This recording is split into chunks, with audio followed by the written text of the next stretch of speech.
Welcome back. Today we're going to solve integration by parts, partial fraction or partial fraction. Integration by partial fraction is not too hard, but easy to make mistakes. So just also a couple of things I want to stress.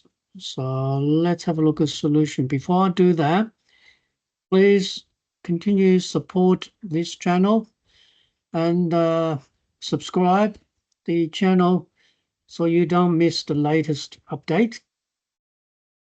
Also, I'm considering for in the future, we're going to provide this channel to people who only subscribe the channel.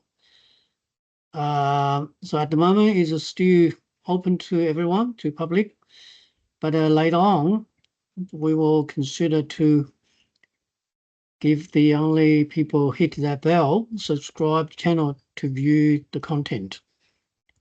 So hopefully if you can do that as soon as possible if you haven't subscribed. All right, let's have a look at this integral. It's a fraction. So we know it's this sort of fraction we need to separate into two partial fractions. So partial fractions, we consider the denominator into two factors. So we got two now factors, x plus 2, x minus 3. Then you separate into two fractions. We decide what A is and what B is. So first we multiply both sides, the denominator. So you can see left-hand side is the numerator and the right-hand side just cross multiply. So remember this is the x minus 3 and this x plus 2. So just cross multiply. So now I'm going to choose some values for x to decide the A and the B. Now I'll choose 0 and 1. Now, some textbook, they choose x. So as people say, why not choose x2, negative 2, and positive 3? Can you see if I put a negative 2, so this will become 0, so easy to work. However, can you see the condition says the x cannot be equal to negative 2 and 3. So therefore, do not using those because otherwise will cause denominator equal to 0. So it will be infinity. So make sure you don't choose the number which is not allowed, the value for x. So I would choose the 0 and 1. Still pretty simple to solve. Take a little bit of a calculation just using simultaneous equation, but that's fundamentally is right. So don't choose those two values.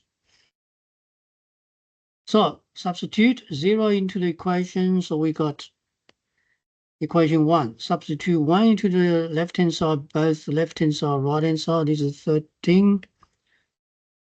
And then you got equation number 2. So I'm going to join them together simultaneously. I'm going to say 1 times 2 minus 2 times by 3. So therefore, you can eliminate the A. So we got 5b equal to negative 5. So B is a negative 1. Then I'll substitute to any equation 1 or 2 to find out A is 5. So therefore, we got the fx is two partial fractions. So then we integrate it separately. First one, I'll take a 5 out, then become log x plus 2. Second one is negative, so I'll put log absolute value x minus 3 and plus c. Then I'll move 5 to the top, so become x plus 2 to the power 5. Minus is division divided by x minus 3, and then put absolute value as here. and plus c. So the answer has to be in this form.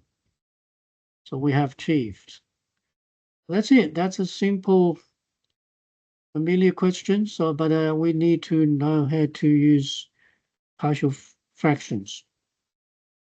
The key is do not use the value is forbidden. Thank you for watching, and give us thumbs up if you agree with it. So see you next lesson.